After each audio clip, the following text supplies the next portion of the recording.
засгийн газрыг л огцруулах хэрэгтэй байна. Бодолтой байгаа гэж угаасаа одоо Монгол хүн болгон мэдж байгаа үстэй ямар бодол ямар юуны төлөө энэ засгийн газрыг огцруулах гэдэг Монгол хүн болгон мэдж байгаа. Би хэлээд шаардлага багт те.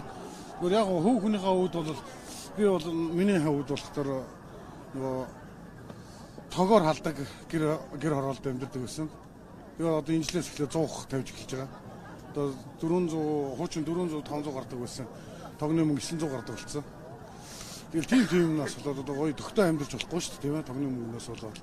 Уул нь бол шалны халаалттай төгтөө гоё амьдарч ирсэн байхгүй. Тэгсэн чинь энэ жил одоо нүүрс төлдөг болж байгаа.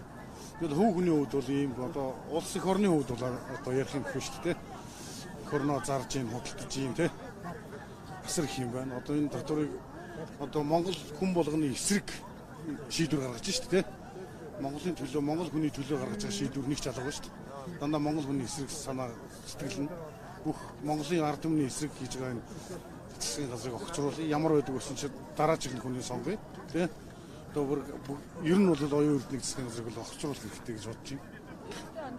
Иргэдэн хандаж ерөнхийдөө одоо энэ бол их хүмүүс ирсэн ба шүү дээ. Ер нь бол одоо иймэрхүү юмд ингэж ирц гаагаад бүгдөө тий нэгдэж явах хэрэгтэй. Ямар ч үр дүнд хүрсэн нэгдэл байж бол одоо уул зүгээр шүү дээ.